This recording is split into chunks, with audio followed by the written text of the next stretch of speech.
Bollywood silver screen presenting After Earth. इस कहानी की शुरुआत में ये दिखाते हैं कि एक बच्चा जमीन पे लेटा हुआ है और वो बुरी तरह से जख्मी है। तभी वो बताता है कि मैंने पृथ्वी के बारे में कहानियां सुनी थी।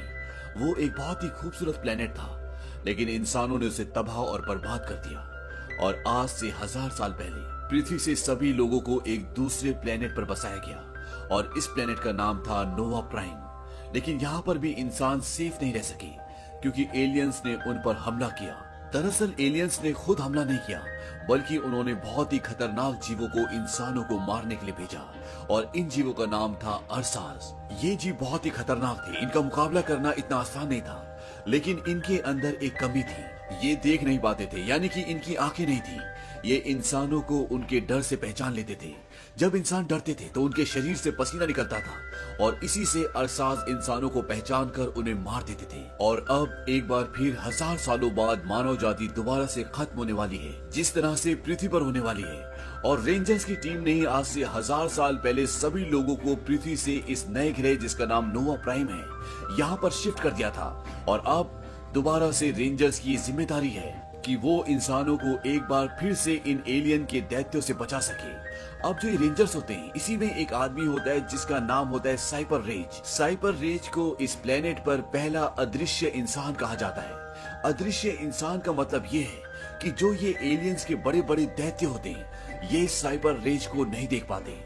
और इसका कारण ये होता है कि जब इसने उन एलियंस के दैत्यों पर हमला किया था तो उसके दिल में जरा सा भी खौफ नहीं था और उसके खौफ न होने की वजह से उसके शरीर से पसीने की एक बूंद भी नहीं टपकती और इसी वजह से वो दैत्य उसे नहीं देख पाते और इंसानों को इन बड़े बड़े दैत्यों की कमी पता चल जाती है। यानी कि अगर इंसानों के अंदर डर नहीं होगा तो ये बड़े बड़े दैत्य जिन्हें अरसास कहा जाता है, वो इंसानों को देख नहीं पाएंगे। और अगर ये इंसानों को देख नहीं पाएंगे तो इंसान आराम से इन्हें मार सकते हैं और इसे कहते हैं अदृश्य होना।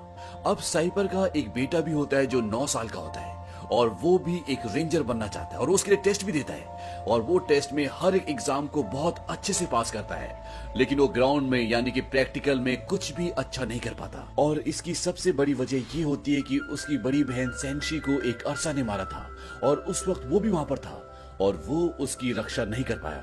हालांकि वो उस वक्त बहुत छोटा था, लेकिन आज भी वो अपनी बड़ी बहन की मौत का जिम्मेदार खुद को समझता है। इसीलिए जब भी वो किसी अरसा के पास जाता है तो वो फोकस नहीं कर पाता, उसे विजन्स आते हैं और जिससे वो डर जाता है। और यही वजह होती है कि वो अपने प्रैक्टिकल को कभी भी पास नहीं कर पाता। लेकिन वो किसी भी कीमत पर रेंजर बनना चाहता है। वो रिक्वेस्ट करता है कि उसे रेंजर बना दिया जाए। वो कहता है कि आज मेरे डैड कई सालों बाद आ रहे हैं और मैं चाहता हूँ कि मैं उनको एक खुशखबरी दूं कि मैं रेंजर बन चुका हूँ। लेकिन उसकी अर्जी को एक्सेप्ट नहीं किया जाता। शाम को जब किटाई अपनी मॉम और डैड के साथ खाने के टेबल पर होता है तो वो बताता है कि मुझे रेंजर के टेस्ट में फेल कर दिया गया। उसके डैड हमेशा उससे नाखुश रहते हैं। वो उससे एक पिता की तरह नहीं बल्कि एक रेंजर की तरह बात करते हैं और इस बात से किटाई को बहुत दुख भी होता है क्योंकि वो अपने डैड के करीब आना चाहता है, उनसे बातें करना चाहता है, लेकिन उसके डैड के पास टाइम नहीं होता। अब साइपर अपनी वाइफ को बताता है कि मैं रेंजर्स को लेकर ट्रेनिंग के लिए एक दूसरे प्लेनेट पे जा रहा हूँ और ये मेरा आखिरी काम होगा। वापस आने के बाद मैं अपनी रिटायरमेंट की घोषणा कर दूंगा। उसकी वाइफ बोलती है कि तुम्हें अपने बेटे को भी अपने साथ ले जाना चाहिए, वो तुम्हारा साथ चाहता है, उसे एक कमांडर नहीं बल्कि एक पिता चाहिए। और वो अपनी वाइफ की बात मान जाता है और वो किटाई को लेकर अपने इस अगले मिशन जहाँ पर वो नए रेंजर्स को तैयार करेगा उस सफर के लिए निकल जाता है। और जब ये रास्ते में होते हैं और साइपर सो रहा होता है तब किटाई उस जगह पर जाता है जहाँ पर एक अरसा है। ये इस अरसा को अपने साथ इसलिए ले जा रहे हैं ताकि नए रेंजर्स को ट्रेनिंग करवा सके। और अब किटाई उस जगह जाना चाहता है, उसे देखना चाहता है। हालांकि वहाँ पर जाना बैन होता है, लेकिन जब वहाँ पर जो सिक्योरिटी वाले होते हैं उन्हें ये पता चलता है कि वो साइपर का बेटा है तो वो उसे जाने की अनुमति देते हैं। हालांकि वो सब उसका मजाक उड़ा रहे होते हैं। और जब किटाई आगे बढ़ता है तो दोबारा उसे वही विजन्स आने लग जाते हैं जब एक अरसा ने उसकी बहन को मारा था और वो डरना शुरू हो जाता है और उसके डर से अरसा पहचान जाता है कि उसके आसपास कोई है और वो घुर्राना शुरू कर देता है। लेकिन तभी वहां पर साइपर आ जाता है और वो उसे रोक लेता है। वहीं अब जब इनका स्पेसशिप आगे बढ़ रहा होता है तो इनके स्पेसशिप के आगे बहुत सारे उल्कापिंड आ जाते हैं और जिसकी वजह से इनका स्पेसशिप काफी हद तक डैमेज हो जाता है। इसीलिए साइपर बोलता है कि स्पेसशिप को लासिया ग्रह की तरफ मोड़ दो, क्योंकि वो ग्रह यहाँ से सबसे नजदीक है। और वो ऐसे ही करते हैं, वो लासिया ग्रह की कमांड उस स्पेसशिप में डाल देते हैं और उनका स्पेसशिप उल्कापिंडों से टकराते टकराते वहां से निकल जाता है और इन्हें लगता है कि अब ये लासिया ग्रह के पास है।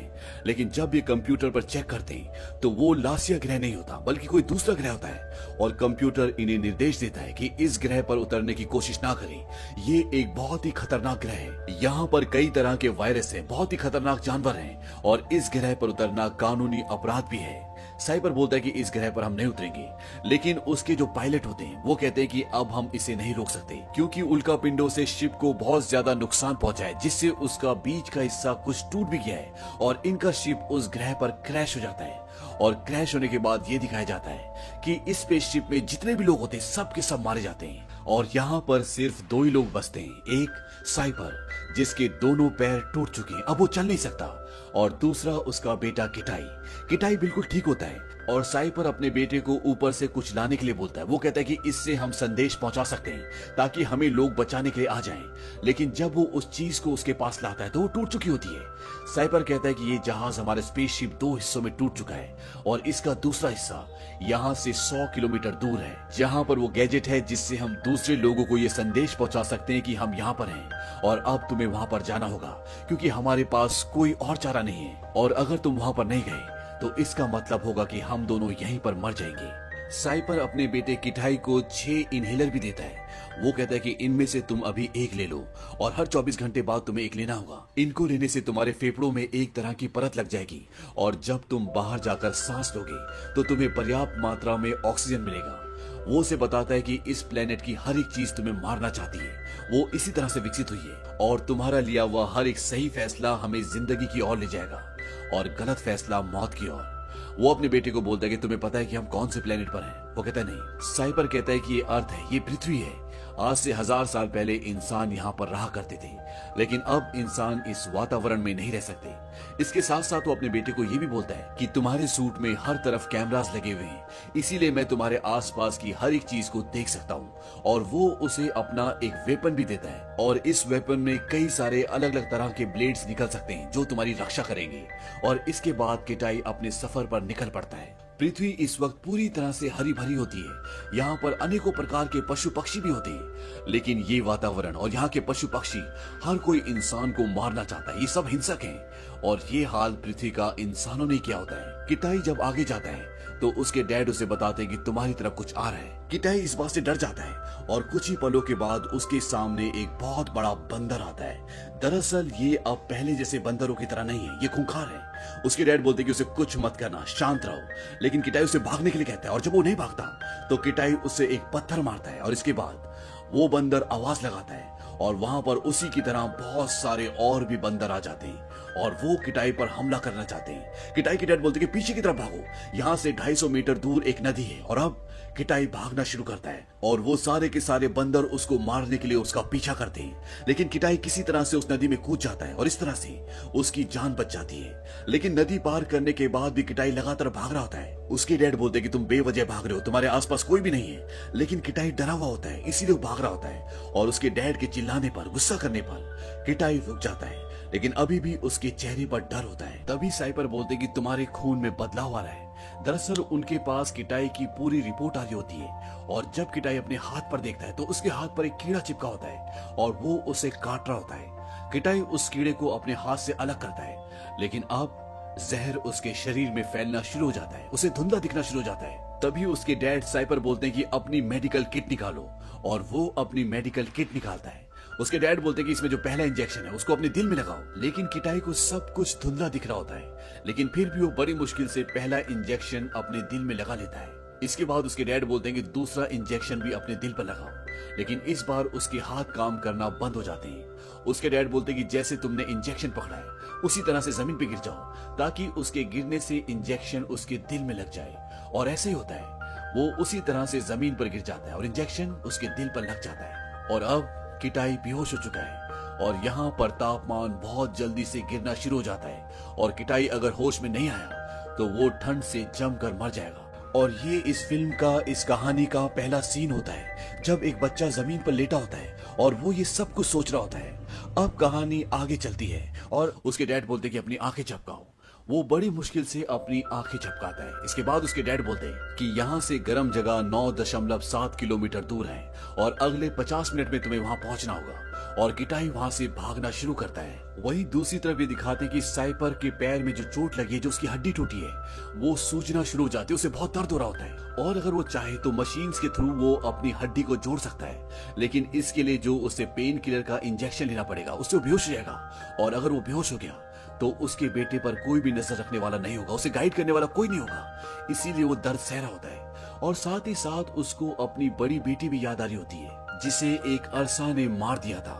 दरअसल वो अपनी बड़ी बेटी से बहुत प्यार करता था और इसीलिए वो आज तक उसकी मौत को कभी भूल ही नहीं पाया। वहीं जंगल में ये दिखाते हैं कि किटाई ने जो पहला इनहेलर लिया था जिससे वो इस वातावरण में आराम से सांस ले सकता है, उसे लिए हुए काफी घंटे हो चुके हैं। इसीलिए उसके डैड बोलते हैं कि अब तुम अपना दूसरा इनहेलर ले लो।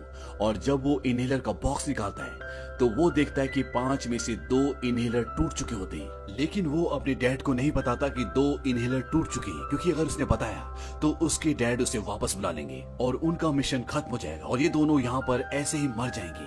अब किटाई रात एक जगह गुजारता है और रात को वो अपने डैड से पूछता है कि पहली बार आप अदृश्य कैसे बने। वो उसे बताते हैं कि एक बार मैं अकेला जॉगिंग कर रहा था और तभी एक अरसा ने मेरे ऊपर हमला कर दिया, हम दोनों पानी में गिर गए और मैं मर रहा था। मुझे लगा कि अब मैं जिंदा नहीं बचूंगा और तभी मैंने ये फैसला किया कि उस अरसा का नाखून जो मेरे कंधे पर है मैं उसे निकाल दूंगा। और मैंने उसे निकाल दिया और पानी से बाहर आ गया और उसके बाद वो अरसा भी पानी से बाहर आ गया क्योंकि वो मुझे मारना चाहता था। लेकिन उस वक्त मैं बिल्कुल भी खौफ में नहीं था, इसीलिए वो अरसा मुझे ढूंढ नहीं पा रहा था। और उस वक्त मुझे इस सच्चाई का पता चला कि हमारी जिंदगी में परेशानियां, मुसीबतें आती हैं, लेकिन डर को हम चुनते हैं और हमारे डर से, हमारी घबराहट से अरसा को हमारी मौजूदगी का पता चल जाता है।